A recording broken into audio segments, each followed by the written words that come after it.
निलये वासिष्ठाय नमो नमः। अविकाराय शुद्धाय नित्याय परमात्मने सदैवरूपरूपाय विष्णवे सर्वजिष्णवे यस्य स्मरणमात्रेण जन्म संसारबन्धनात् विमुच्यते नमस्तस्मै विष्णवे प्रभविष्णवे। ॐ नमो विष्णवे प्रभविष्णवे।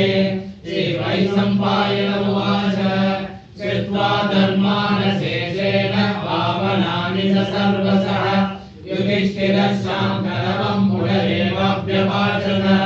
युधिष्ठिर उवाच विवेकं दैवतं लोके किं वा वेगं परायणं सुवन्दकं कमर्चन्दं प्राप्नुयुर्मानवा शुभम्। को धर्म सर्वधर्माणां भवतः परमो मदः किञ्च वन्मुच्यते जन्तुर्जन्म संसारबन्धनात्।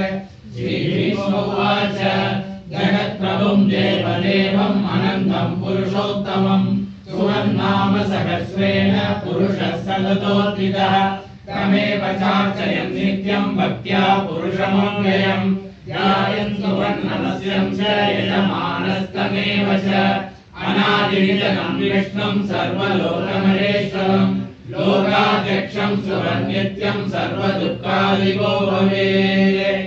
ब्रह्मण्यं सर्वधर्मण्यं लोकानां कीर्तिवर्धनं लोकनाथं महद्भूतं सर्वभूतभवोद्भवम् एष मे सर्वधर्माणां धर्मोऽधिकतमो मदः यद्भक्त्या पुण्डरीकाक्षं सवैरक्षैर्नरः सदा परमं यो महत्तेज परमं यो महत्तपः परमं यो महद्ब्रह्म परमं यः परायणं पवित्राणां पवित्रं यो मङ्गलानां च मङ्गलम् दैवतं देवतानां च भूतानां यो व्ययः पिता यतः सर्वाणि भूतानि भवन्त्यादियुगागमे यस्मिन् च प्रलयं यान्ति पुनरेव युगक्षये तस्य लोकप्रधानस्य जगन्नाथस्य भूपते विष्णोर्नाम सहस्रं मे शृणु पापभयापहम्।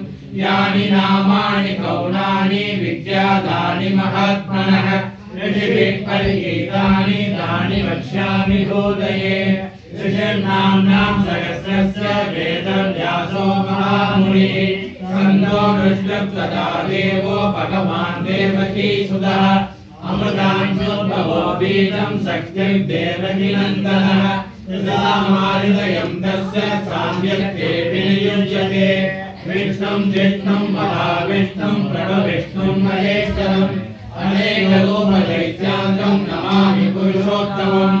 अस्य श्रीविष्णो दिव्यसहस्रनाम स्तोत्रमहामन्त्रस्य श्रीवेदव्यासो भगवान् ऋषिः अनुष्टुप्छन्दः श्रीमहाविष्णुः परमात्मा श्रीमन्नारायणो देवता अमृतांशोद्भवो भानुर्विहीतम् देवकीनन्दन सृष्टेति शक्तिः उद्भवः शोभनो देव इति परमो मन्त्रः संगब्रह्मन्दकी चक्रीति कीलकम् सागरं वा गदाधर इत्यस्त्रम् गदाङ्गवाणिरक्षोभ्यैः नेत्रम् त्रिसामासामगस्सामीति कवचम् आनन्दं परब्रह्मेति योनिः ऋतुसुदर्शनकाल इति दिग्बन्धः श्रीविश्वरूप इति ध्यानम् श्रीमहाविष्णुप्रीत्यर्थे सहस्रनाम जपे विनियोगः ध्यानम्।